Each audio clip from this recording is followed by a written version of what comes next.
chose humans to be prophets for a very small, tiny reason. So we can relate. If the prophet is not human, and he asks me to do certain things, and he then forbids me from doing certain things, what Allah wants, obviously, subhanahu wa ta'ala, I might argue and say, hold on a minute, you're an angel, for instance. You're not human, so you don't really know what I'm going through.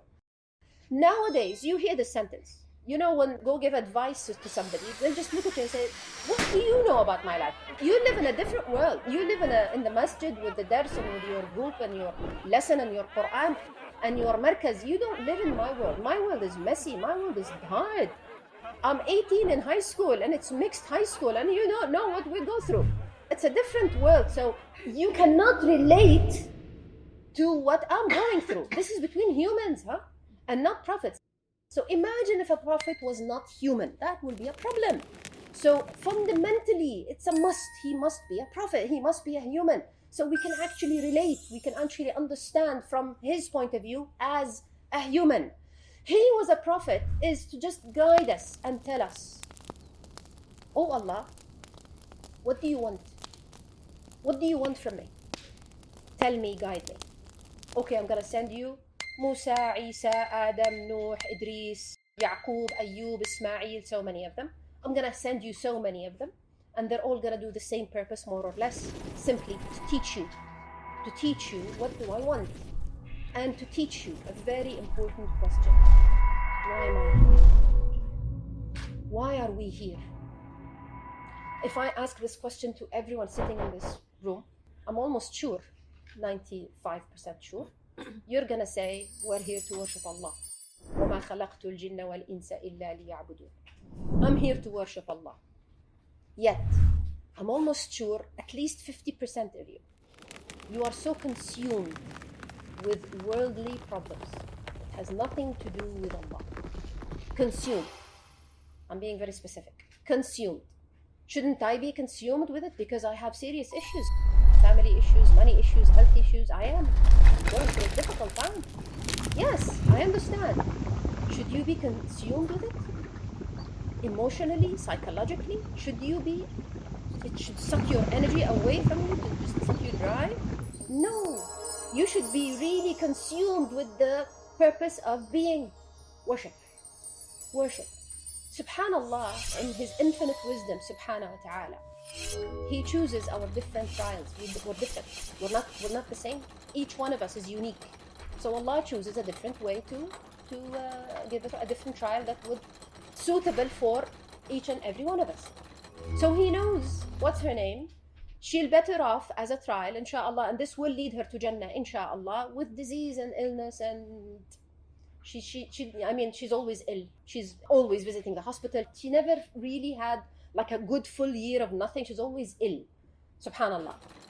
And what's her name? She always has like serious financial problems. She's not poor, but serious financial burdens and problems. And what's her name? She has a very difficult father. Another one has a difficult husband, and another has difficult children. Subhanallah, each and every one of us, we have difficulty, trials in different aspects of life. We're not the same. But rest assured, everyone is going through something. Not necessarily difficult. One of the most difficult trials. Do you know which one? Nothing. No difficulty whatsoever. Life is good. That's a trial. That's a test. It's not actually because Allah likes me, because I'm cute. No, it's a test. Are you sure? Because I think He gave me like a very cool, submissive husband because I'm worth it. And He gave, what's her name? 2 houses down the street. What's her name? Like He gave her like a really, really Godzilla kind of husband because she deserves it. She's like mean, so she deserves it. But I'm like super cool and I'm cute. Look at me. I'm really cute. So I deserve this. I have nice children. I have money. I have freedom. Oh, freedom. I'm living the life. Life is good. This is a sign of love. He really likes me, subhanahu wa ta'ala. No, honey, He doesn't actually. He doesn't. It's a test.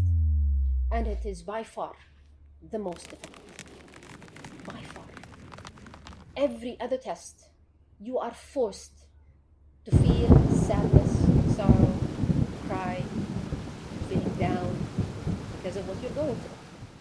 But when you're happy and you're going vacationing in Paris, why would you cry? Only if you're coming back. طيب. If you're having a vacation for a week, you want another week, and another week, and another week. If you have about $10,000 to shop, you want another 10,000, and another 10,000. Okay, and then you'll get it because you have unlimited bank account, so you can do that. Life is good. How would you remember Allah when life is good? I have no idea. I have no idea. Sometimes, do we need a slap to remember Allah? Maybe a slap or a bulldozer. Depends. You remember Allah, and some people, believe it or not, some people are so amazing, incredible people. They remember Allah. The more the dunya opens up and life becomes even better, they become even more submissive to Allah, and they worry even more, and they panic. Why are you panicking? Because this is a test and I need to focus. This Rolex is not a gift from Allah. This Rolex is a test, and I need to focus. And I need to focus what's happening to me, and I need to make sure I pass this very difficult